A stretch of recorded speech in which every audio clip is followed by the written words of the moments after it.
Hello, and welcome to Healthcare Excellence Canada's webinar series on enabling aging in place. I'm Kayla Macmillan. My pronouns are she and her, and I'm pleased to be your host today. As you join, I invite you to say hello in the chat and share the name of the ancestral lands that you are joining from. For those of you who haven't joined this series before, the Enabling Aging in Place webinar series aims to explore a wide range of topics and share success stories and lessons learned for initiatives that support older adults to age at home with the right supports. The topic of our webinar today is changing the narrative on aging. Next slide, please. We are pleased to offer French simultaneous interpretation by Boost Events, a subsidiary of Boost Lingo, for this session. If you wish to hear the voice of the interpreter, please select French from the interpretation menu at the bottom of your screen. If you do not see the interpretation menu on your screen, please select the three dots or More menu and select Interpretation. If you need support at any time during this webinar, you can reach out to tech support/soutien technique using the direct chat feature. We also invite you to share your questions and comments at any point using our chat box in either English or French, and we encourage all of you to respond to comments and answer questions in the chat as you wish. We will connect as many of your questions as we can with our speaker during the Q&A session at the end of the webinar. If we have more questions than time, we'll send follow-up responses as part of our post-event email follow-up. And finally, this session is being recorded and we'll share a link to the recording in the coming weeks. Next slide, please. So I'd like to start by acknowledging that we are broadcasting this webinar from unceded and unsurrendered Algonquin territory, where HEC's office is located. I'd also like to acknowledge that I am joining you from my home office on the Haldimand Tract within the territory of the Anishinaabe, Chonnonton, and Haudenosaunee people.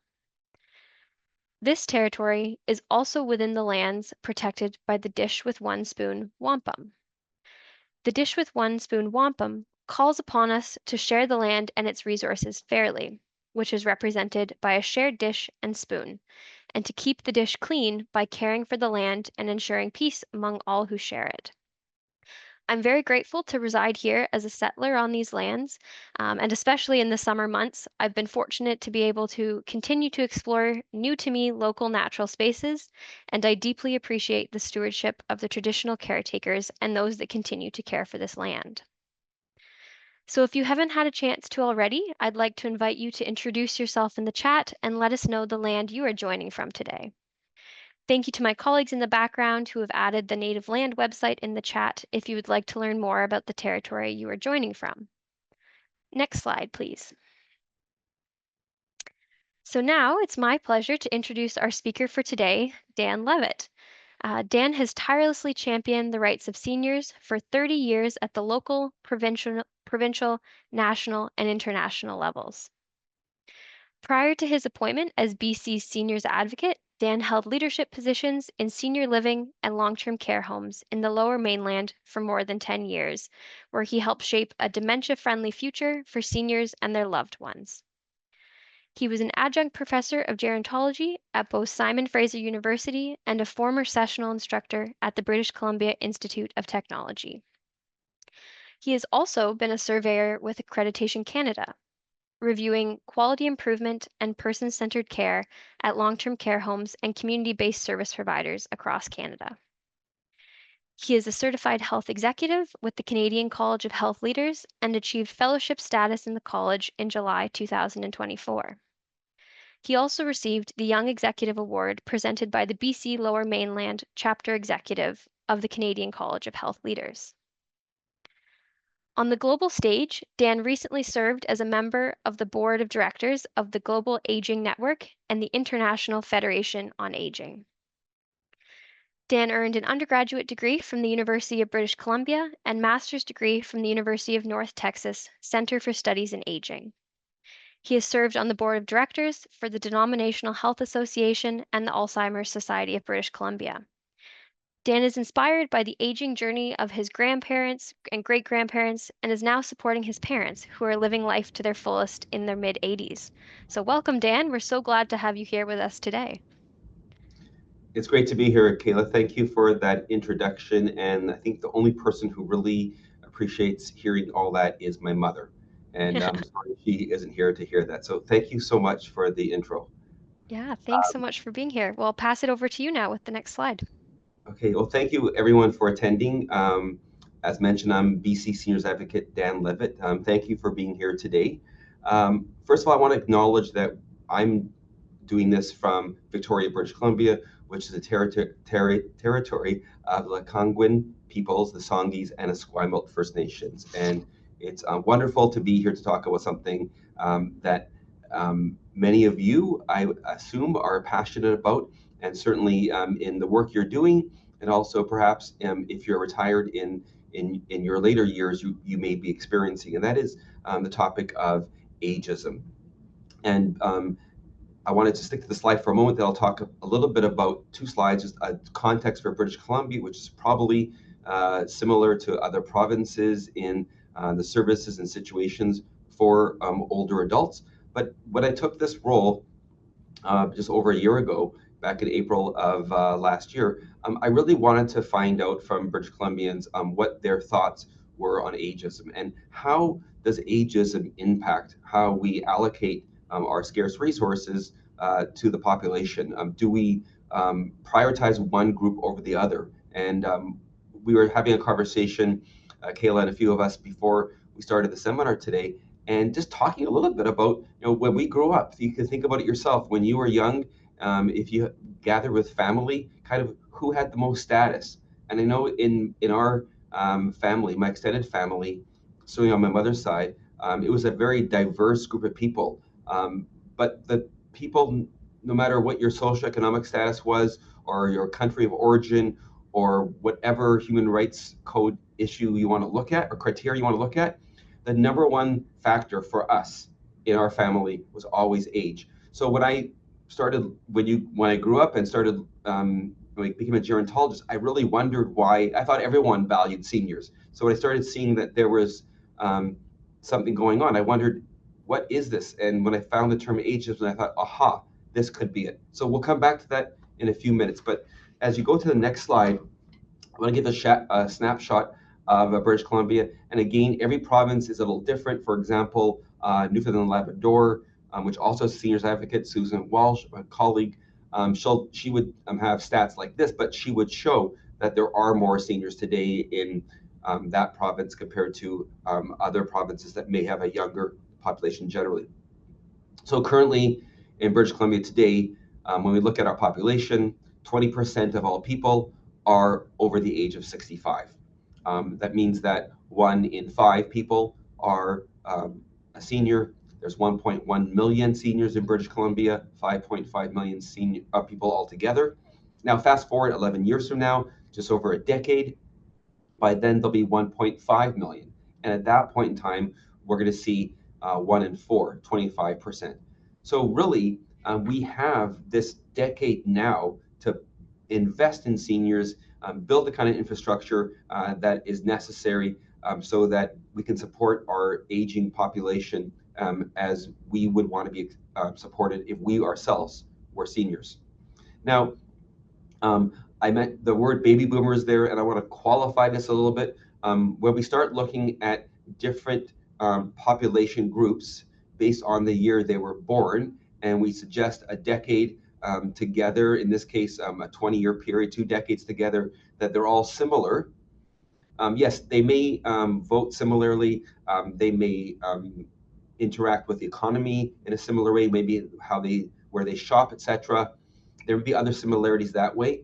But my experience with older adults is if you've met one 79-year-old, you've met one 79-year-old. As you grow older, you actually become more diverse. So to suggest that one group of people, baby boomers or X's or Y's or millennials or another segment of the population are all the same, is a stereotype. And by definition would be that would be age discrimination. So today, That oldest baby boomer, these are people born after World War II up until the mid 60s. The oldest baby boomer today is 79. In 11 years from now, she'll be 90. And we'll come back to that age 90 soon. That other stat there is very interesting. Not only are there more seniors, but we're living longer. So if you think about people over the age of 85, well, today in British Columbia, it's 12%. If you go to places like Japan, you'll see even a higher percentage.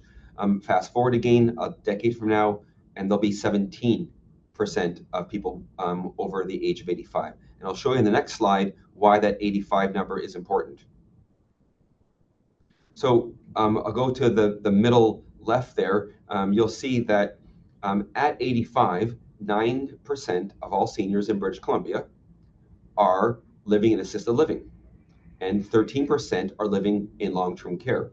A missing number there is 11%, which is people over 85 who are at home receiving care. So if you think about it, 1/3 of all people over 85 in British Columbia are receiving care either at home or living somewhere where they're receiving care. The other third of people over 85 are providing care to that person, usually a spouse, a sibling, maybe a friend. The other third of people over 85 are dancing and romancing, and they wish the music would never stop. They will probably be fine. It's really the 2/3 who are the caregivers and people receiving care that really our office focuses on. And just while we're on this page, I'll show you a report we released yesterday. Got a lot of interest in British Columbia. It was basically a report on long-term care, going from shortfall to crisis, showing the increasing demand that we're going to see in long-term care in British Columbia. And I know it's similar in across Canada and in many countries around the world. And just here's a chart to show you can see that, get the general idea of the chart. But you'll see on the low line, the lower line, that's what the Ministry of Health's projections are for long-term care beds, and with no beds planned past 2030.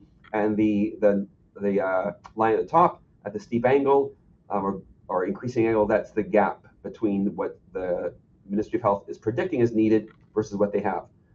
Perhaps a conversation for another seminar, but just to point out that when we think about government resources, how we allocate them, we have to keep all generations in mind and certainly look at where the pressures are going to be on our overall healthcare system. Because if we don't invest in things like long-term care, we're going to see the rest of the healthcare system, if you will, clogged up, because seniors will be going to the hospitals, they'll be occupying emergency departments, they'll be in those beds, delaying surgeries, they'll be requiring ambulances and paramedics to take them to get healthcare, they'll be in doctors' offices, slowing down the flow because a geriatric assessment takes longer than other people who have to see their doctor. And then you think about who's caregiving. It's going to be the younger generation, the kids, usually, often a daughter, often females. It falls on them, and they'll miss work. So we'll have more absenteeism, and it'll cause a challenge to the economy at a time right now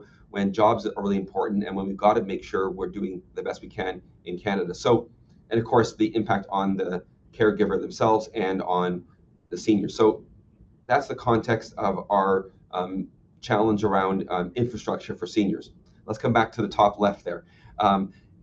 When we think about some myths around aging in Canada, well, one of them is that, well, one myth I love talking about is that all seniors are rich. There's a perception seniors have this generational wealth they're going to transfer to younger people. Some do, but the majority don't. Half of seniors in British Columbia, the median point of income is $34,000 a year. That's around $3,000 a month. And $23,000 is the amount that 25% of seniors in British Columbia live on. $23,000 to $2,000 a month. You think about rent and other expenses, they're living close to or below the poverty line, and affordability is a huge challenge for seniors who are on a fixed income. But one of the myths is that that seniors will use more resources than younger people. Well, that is a myth, because as you can see there, 95% live independently. It does change at 85 years of age, where more people need services. 80% of seniors own their own home, which is good news, and they can use the equity in their home to put money in their pocket right away if they're house rich and cash poor.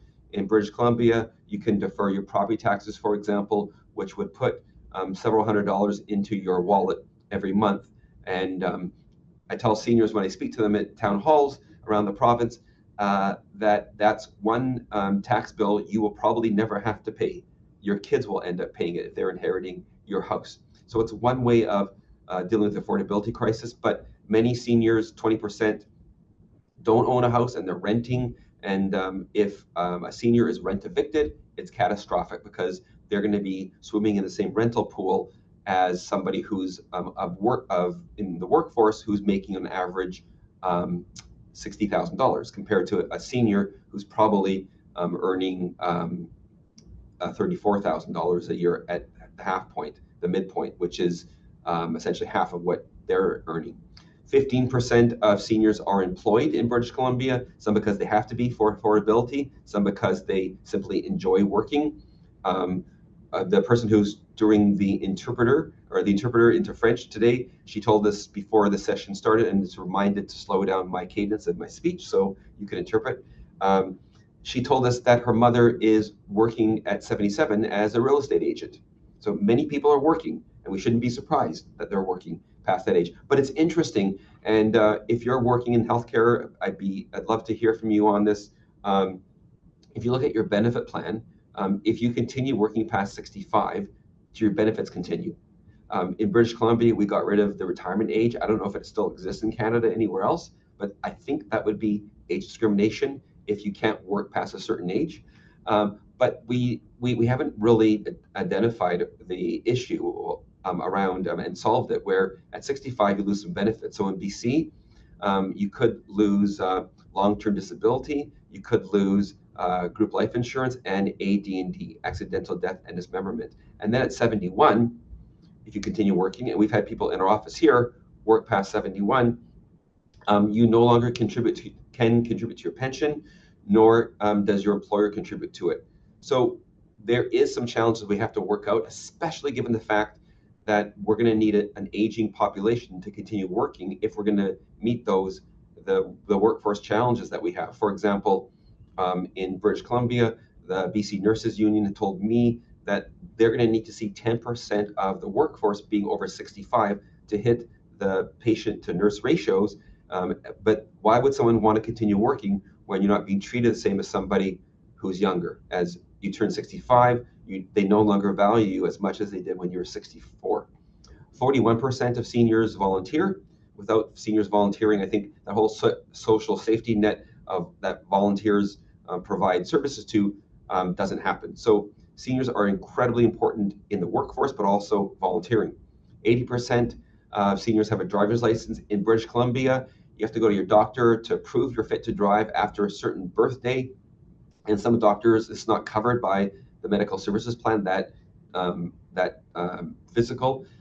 So people are paying out of pocket to have a form filled out. Some people are paying up to $270, I've heard, for this form. So we want to see that covered in the medical services plan, so seniors aren't having to have one further barrier in order to stay independent.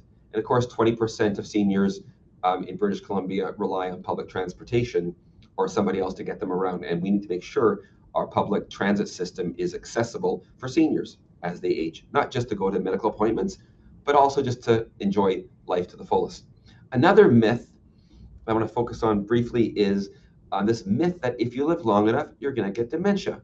Not true. 5% of seniors have dementia, a diagnosis. However, many of us will have short-term memory loss, and I tell seniors, don't sweat it. Many of us will forget things, and that's okay. If you can't, most things we forget really are inconsequential. Maybe what you had for lunch yesterday, or you bump into somebody that they know you can't remember them. They'll reintroduce themselves to you. You'll quickly remember who they are. So many of the things we struggle about, perhaps with our memory, is less important than it needs to be. However, Alzheimer's disease, neurological conditions that often accompany old age are very serious, and we need to make sure we have a robust system to support them. At UBC, University of British Columbia, there is a center for aging specifically on brain health, And I'd love to see that kind of center, which treats strokes, dementia, Alzheimer's, MS, ALS, and Huntington's, and ALS, and other neurological conditions. I'd love to see one of those centers next to every cancer center. And I'd love to see geriatrics being much more part of the healthcare system. If you count the number of geriatricians in our country compared to pediatricians, and there's more seniors than children, you won't be surprised to know that I think the ratio when I checked last was for every one geriatrician, this is an internist who specializes in the care of older people, for every one geriatrician, I believe there's something like 7 pediatricians. So we really have to invest in seniors' care. Okay, let's move into the topic of the day, ageism. So the next slide. So what is ageism? I was reading the article. This is the seminal article written by Robert Butler. You can look it up. Type in Robert Butler, 1969. Happened to be the year I was born. And I'll read out part of the article. So he was the head of the American Geriatric Society. He wrote an article. I'm smiling because this seems ridiculous, but that this was a problem in Washington, D.C. There's a higher end community there, a more wealthy community called Chevy Chase, just across the Maryland border. And the seniors were up in arms in 1969. The citizens were up in arms in 1969 because a social housing provider wanted to build housing for seniors, and the neighbors didn't want them living there. NIMBYism. And what was alarming to Robert Butler was he went to one of these town hall meetings where the neighbors were really upset about this, and they were describing seniors the exact same way you would the other group that you don't want in your backyard. And he heard discriminatory comments, he heard bigotry, he heard stereotypes. And I want to read the one paragraph here where he describes ageism for the first time. Ageism describes the subjective experience implied in the popular notion of the generation gap. Prejudice of the middle-aged against the old in this instance, and against the young in others. It's a serious national problem. Ageism reflects a deep-seated uneasiness on the part of young and middle-aged, a personal revulsion to and distaste for growing old, disease, disability, and fear of powerlessness, uselessness, and death. So you can find this online. There's more to it. It does coin the term and coin the problem, and perhaps offers some solutions around embracing aging, which I'm going to talk about also. But I love if you look it up, you'll see. I love this at the end. There's another paragraph at the end, some other issue, and the title there says, octogenarians, which are people in their 80s, octogenarians of the world, unite. So I love it that the plight of older people, this is from the Gerontologist Journal from 1969. Back then, 56 years ago, this issue was just being talked about at the beginning. So the World Health Organization has their definition there. You probably read it already. It's stereotypes, how we think, how we feel, which is prejudice, and discrimination, how we actually act towards ourselves or others based on someone's birth year. And there's kind of three kinds.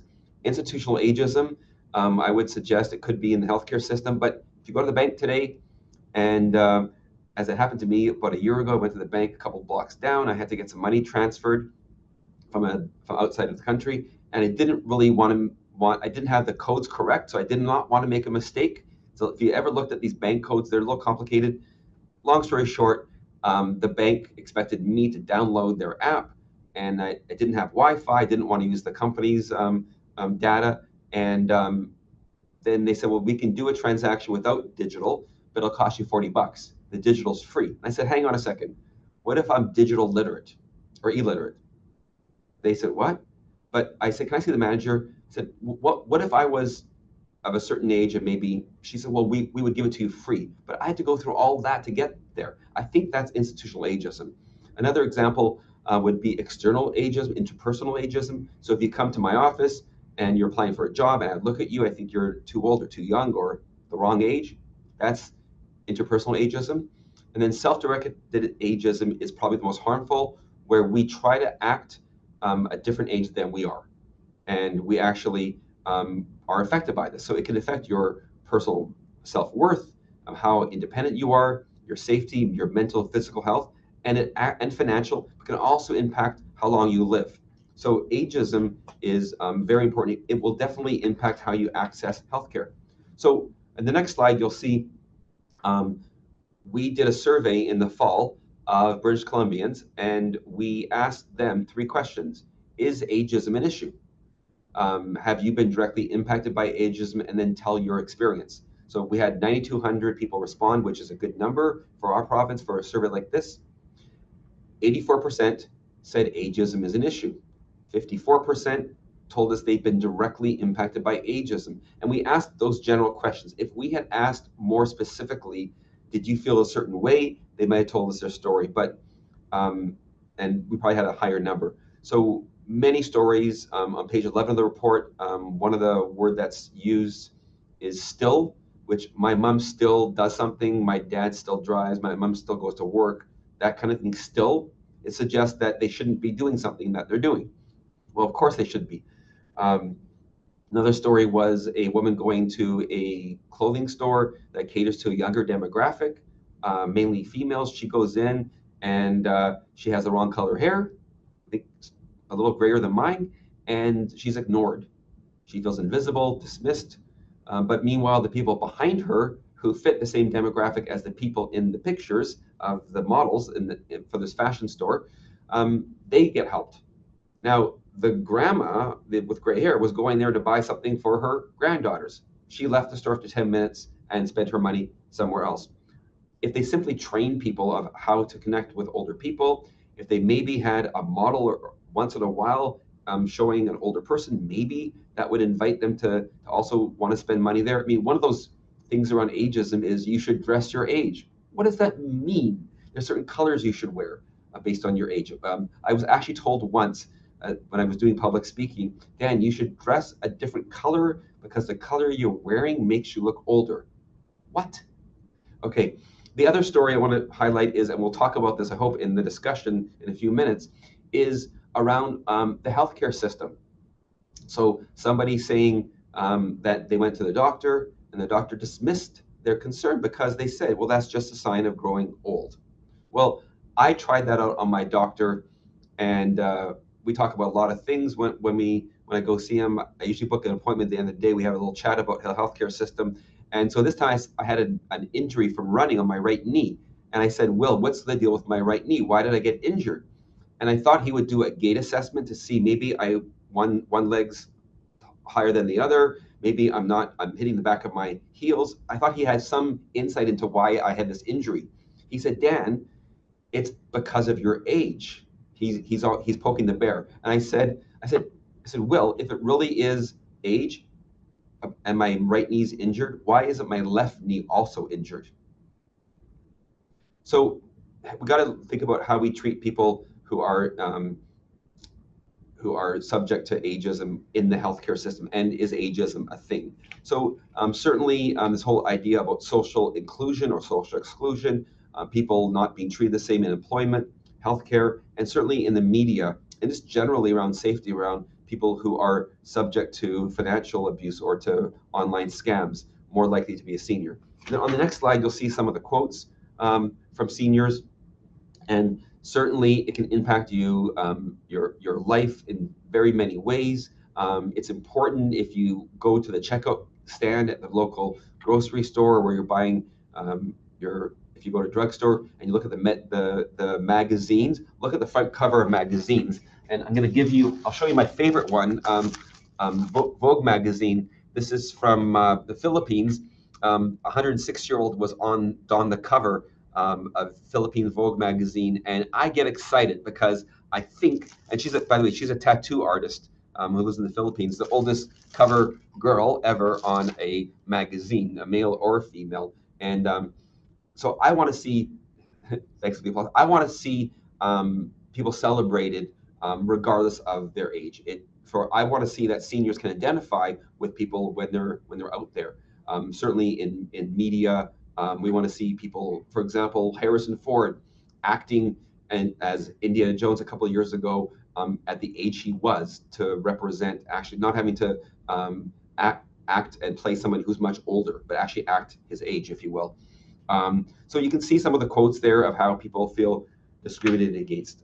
And then on the next slide, it's kind of the call to action. What can we do? Well, certainly we can raise public awareness and education around ageism. We have spent some focus recently in Canada on racism. I think ageism is probably I think it is one of the last acceptable, unfortunately, isms that exist. People will poke fun of you.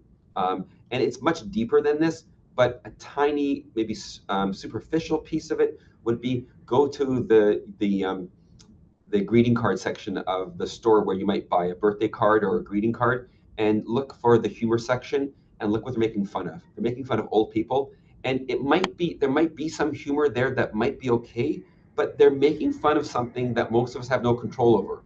So they're making fun of body parts not working the same way they used to, not being as mobile, having dementia, usually some bathroom humor, and it really isn't funny, because if you were poking fun of another group protected under the Human Rights Code, it would be totally discriminatory.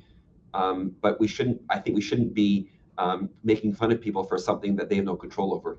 So the rights of older people, there is conversation right now at the UN Human Rights Council around creating a convention for the rights of older people. There's one for other populations, but not for older people. So we want to see that, and then we want to see how Canada then takes it on and then rolls it out to the province, and how each province then elevates the rights of older people. So healthcare, I'd love to have a conversation about that, how we can ensure that diagnostic tests are available in the healthcare system. One example I would suggest, perhaps, maybe there's people who might think differently, and I'd love to hear a contrarian view as well, but I think it happens more for women, and this may be more sexism than ageism, but around 50 years of age, your body may change. And it's a word that we don't talk about a lot, menopause. And are you offered the treatment that you could be in order to continue to enjoy life? So one example is hormone replacement therapy. In British Columbia, with our new pharmacare agreement with the national government, we have next year, we're going to be offering HRT to low-income women, which is great news. But also other diagnostic tests and other things in healthcare are denied at a certain age. So some might not be medically appropriate, but how does that impact on the person who perhaps is maybe fit and is healthy and could do well with that treatment? Things like colonoscopies, we should think about that. And then think about how can we connect younger generations and older generations to understand each other better, and look at really those policies and legislation that discriminate against older people, particularly retirement, but there are other policies that don't help seniors. So we're looking at those in our office and thinking about that earnestly. The last two slides, the next slide, I just want to focus on a little bit. When I talk to seniors groups, I'm trying to inspire them, as I'm doing now, around embracing their age and not wishing they were more youthful, but celebrating the differences we have. Robert Butler talks about this, celebrating wisdom, celebrating experience, celebrating your wrinkles, celebrating the color of your hair. So when Joe Biden wanted to continue to be president, there was a lot of controversy and questioning about his judgment around, well, his judgment generally, but about not giving up. And there might be something going on there. By the way, a friend of mine heard him speak in San Diego recently at a large HR conference, and he nailed it. He did a phenomenal job at the speech. But so it was never publicly shared if he has a cognitive impairment or not. But what the media was saying, and his opponents, et cetera, everyone was saying was even people in his own political party, they were saying, what's the reason why he shouldn't be president anymore? Because he's too old. Well, how old is Joe Biden? He's, I think, 82 or 83. I want to reintroduce you to three people who are the same age as Joe Biden, essentially, and no one's telling them they're too old for their job. Next slide. So you might recognize these three guys, and then after this slide, we'll have some questions. So the Rolling Stones. Why am I showing the Rolling Stones? Okay, thank you for the love comment, the heart comment. So Rolling Stones, um, they were in Vancouver last July. I think they were probably across Canada, and they blew the roof off BC Place Stadium. The roof was open. Ronnie Woods, I think he's almost 80. He's missing part of a lung. Mick Jagger, he's had open heart valve replacement surgery. And Keith Richards, if anybody has an answer of how he's still alive, it's beyond me. God only knows. But the three of them, they knocked it out of the stadium. And I was, my sister and I were in the very back of the floor, the cheap seats. Actually, we didn't have a seat. We were standing up the whole time, which is hard to do for 5 hours in the evening. But after, being active all day long, but I always listen to what comments from other people about the singers, or the band, and there was a woman over there saying, "Oh, look at those guys," and I'm looking at her, and she's like, "They don't look like they used to." I'm like, "I don't think you do either." I thought to myself, I didn't say it out loud, and then she says, or her husband says, "I don't watch if you can make the high notes." He hits the high notes. But he can't hit the low notes. He hit the low notes. He was skipping. He was doing the dances only Mick Jagger does. They were phenomenal. They held the audience. And the song "Gimme Shelter," I love the lyrics. One of their best songs, I think, most popular songs. First four lines, very relevant today, certainly relevant in the 60s. Let me be clear, by the way, they certainly are different today than they were on the Ed Sullivan Show in the 60s. I'll give you that. However, they're the Rolling Stones. And by the way, the same age, basically, as Joe Biden.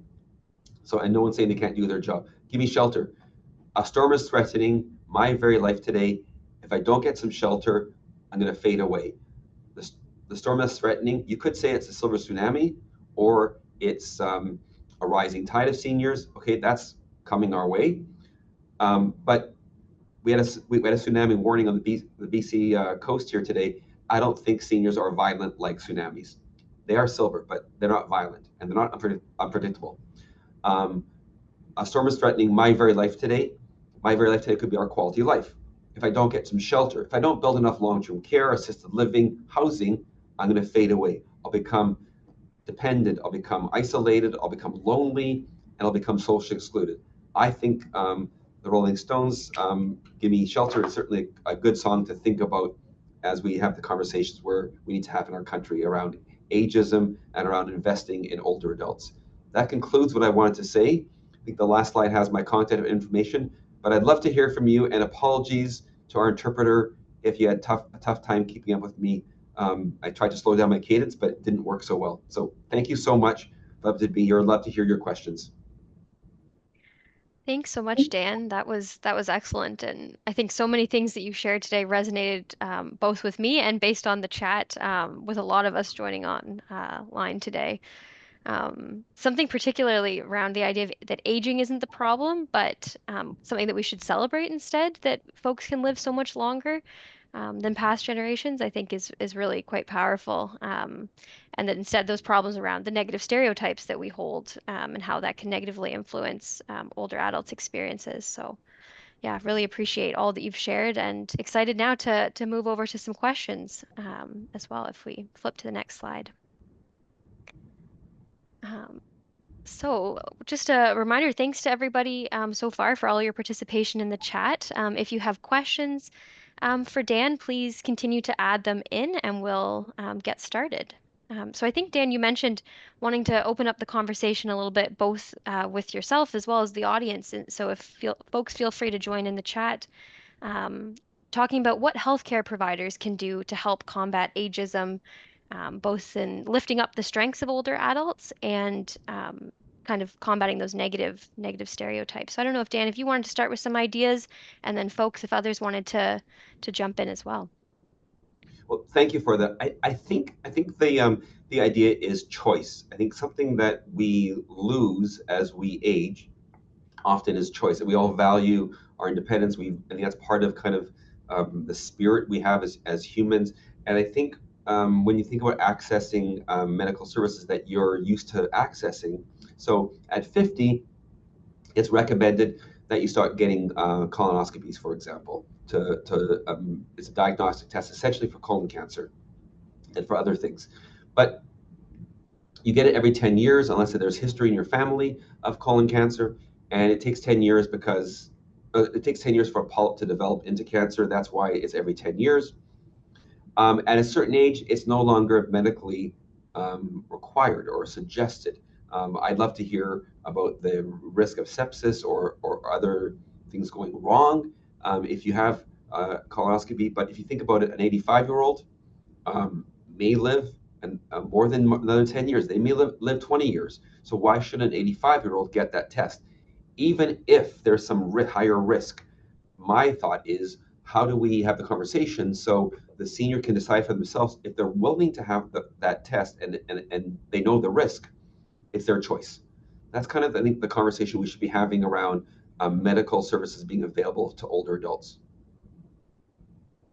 Yeah, that's great. Thanks so much, Dan. And I think some of the other questions that we're seeing coming in, and feel free, folks, as well, to add in if you have other suggestions on that topic of how healthcare providers can continue working in that area. Some I'm trying to read through the chat. There's lots of great suggestions and people sharing experiences of where they've seen ageism happening as well. So thanks for sharing. Um, but I think one of the other questions that's come in, just to combine a few, is around the use of language. And so what are the best terms to be using? So one of the questions is around using the terms elders versus seniors, and what is best to kind of help clarify with that, Dan, if you wouldn't mind speaking to it. Sure. So in British Columbia, we use the word seniors. That is in our legislation for our office. The World Health Organization, UN, is using, and other groups like International Federation of Aging and others are using the term older adults or older persons. That's kind of the more generally accepted term kind of globally. And then elders certainly connotes something in Canada that's especially with First Nations Indigenous is elders. It certainly suggests that these are more people who are revered, who are special, who have achieved something based on their age. So I think there's different terms we can use. I like to simply call somebody, if I'm invited to, by their name. And I kind of think about someone who's 90 or someone who's 9. To me, have call them by their first name, if you will. And I think we should be prioritizing everyone based on who they are versus the year they were born. Yeah, I really like that. I like the idea of, yeah, calling people what they want to be called, right? And inviting them to share that and to have that opportunity. Um, and yeah, lots of great conversation in the chat about these different pieces. But something else that we wanted to kind of touch on is what's some of the actions and next steps in BC. I think you touched on it a little bit, Dan, but some of the other, if you wanted to speak to some of the work that your office is doing around addressing this. We saw that like those high percentages of folks that have experienced ageism and have had that. And so what kind of next steps you're taking that other parts of the country could learn from to kind of keep combating that and pushing that awareness forward. Well, I think in particular, what we could be doing within the healthcare system is doing education similar to what we've done around racism, doing some similar education around age, and thinking about how do we make sure that our healthcare settings are age friendly. When you think about, there's a number of things we can be doing there to make sure that a waiting room is taking into consideration seniors and perhaps people who have dementia or who have I guess challenges with ablement, because we often link ageism and ablement together. I saw someone mention that in the chat. And also training staff. It could be the receptionist, it could be the nurse, it could be the doctor, it could be just the general way we organize our healthcare system so that it is geared around somebody who may have dementia, who may be older, and think about things like noises that and how we talk to people and the language we use, and being I guess sensitive to a 9-year-old is certainly going to present differently than a 29-year-old. So how do we make sure we do those things? I think those are things we could do at a lower cost, and certainly I think it would help all of us because unlike the other isms, if you live long enough, the person that if you do have ageism yourself, and some of us do, you will eventually become that group of people that you're currently discriminating against. So I think it serves our own self-interest to try to make the world better for older adults. Yeah, that's great. Thank you. Yeah. And I think another question that's come in to the chat here is if you have any thoughts on how younger populations in long-term care can be supported when often interventions are more targeted towards those that are older, maybe between the 80 to 100-year population. Yeah, so it's interesting. Yeah, even a tiny little example of this is around programs and services that we have, activities for seniors. And I remember when I first started working in the field 30 years ago, the music that was played was most of the music came from around the time of World War II and even before. And there was the music therapist would play this music, and then I thought, I wonder how the younger people who might have been more jazz oriented or more rock oriented, they wouldn't speak to them. And most of us have kind of an era, right, that we kind of gravitate to in music. Some of you may be more eclectic in different eras, but I use that one example so to kind of show that if you maybe are in your 90s and you're living in long-term care versus if you're a younger person who's in long-term care in 60s, you're going to have some diversity there. And we've got to make sure generally that we're embracing everyone, so that even the food you're eating, some people like meat and potatoes, some people want sliders, they want pulled pork, and the more things that are more trendy. So how do we organize the long-term care life so that it's everything together? And then likewise, we're really getting further into it.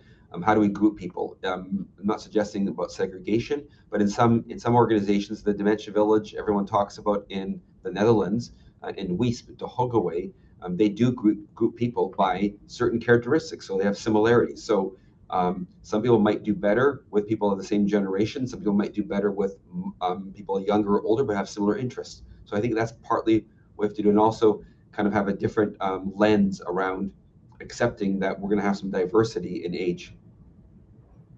Yeah, absolutely. And I think that's echoed in the chat around some comments that I've seen.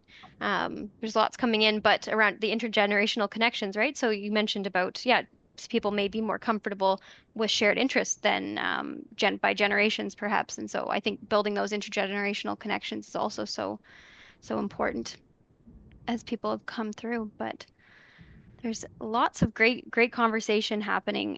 One other question that I see that's come through, and apologies, folks, if I'm missing things, um, but dealing with the conversations of once the baby boomers are gone, we won't need these additional spaces or services. And what do you think about that, and how we can kind of address that argument? Well, here are a couple of things. So first of all, there's a housing crisis in Canada. The federal government, our prime minister, their campaign included more housing investment.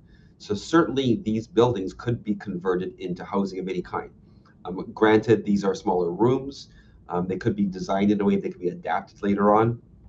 And even though the boomer population is a large cohort, if you look at the populations that are going to follow them, it's going to be especially if you look at the general demographics, the numbers of Canadians, we're going to need places like this for people to live.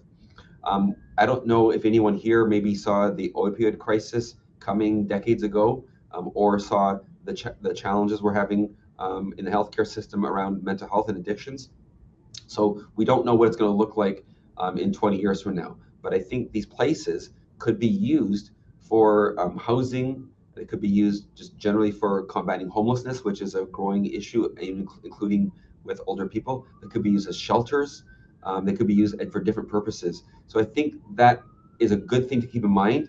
But we shouldn't be stopping to build these places because of them not having, if you will, a shelf life beyond the baby boomers. So they could be repurposed for another population. But I would argue that if you run the numbers, you'll see that there'll be enough seniors to keep those places occupied.